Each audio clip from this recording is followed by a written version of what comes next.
Okay, my name is Dale Faulstich. I've been earning my living as an artist for the last 37 years. I've been working with the Jamestown tribe for about 25 years now, and we've been in this building here for about 20 years. And what my job is, we produce all the artwork that the tribe needs. So we do anything from vehicle graphics to signs, carved panels, totem poles, whatever kind of artwork they need done, that's what we're doing here. I have a crew that works for me, a guy named Bud Turner and another artist named Dusty Humphreys. Between the three of us, full-time, and then there's two part-time guys that work here also. Between the five of us, we produce all the artwork. And what we're working on here is a totem pole. This is going to be used for the tribe's youth culture center. And this is a western red cedar log. It's about 800 or 900-year-old log.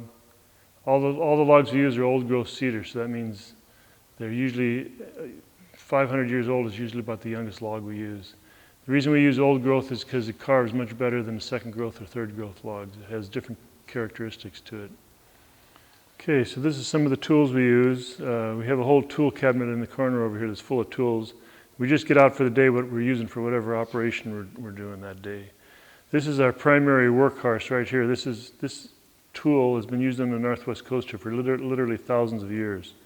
It's an ancient tool, but the reason we still use it is because it's a very efficient woodworking tool.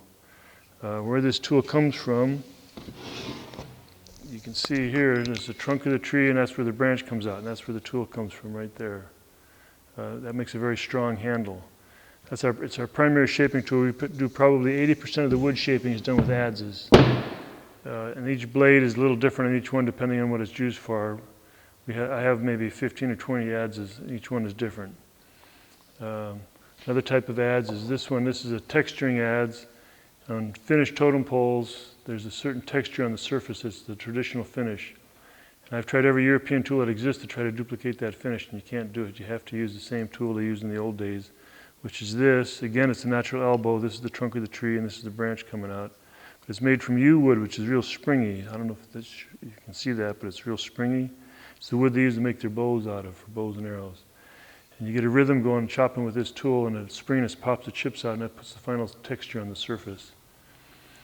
Then we use, of course, a variety of European type of tools. Another tool we use is what's called a crooked knife.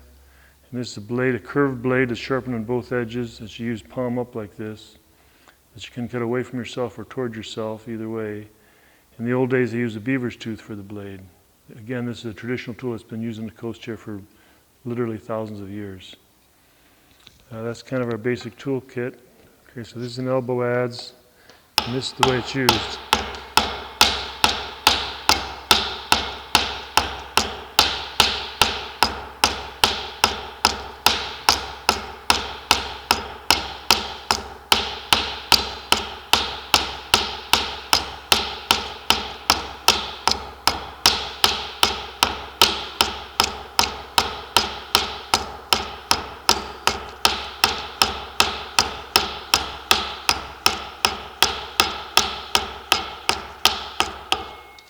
Like that. Okay, this is the pole we're working on right now. The way we normally work is first thing I'll do when I get a commission is research the story and write the story. So this is the story that we're illustrating on this pole.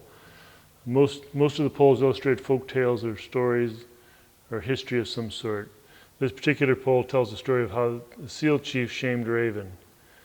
This is the seal chief here, and this is Raven at the bottom. The drawings are always made to scale to the actual proportions of the log. That way we can take an architect's scale, we can come over here and measure right off the drawing and go to the pole and lay it out on the pole. And that helps keep everything in proportion. There's three of us working usually, and normally what we do is we have a center line down the center of the pole, and I'll work on one side of the log from the center line over, turning the two-dimensional drawings into 3 dimensions. Then the other guys that work for me will work on the other side of the log, duplicating what I've done on the first side, and they'll be doing it on the second side. So that's our basic method of working.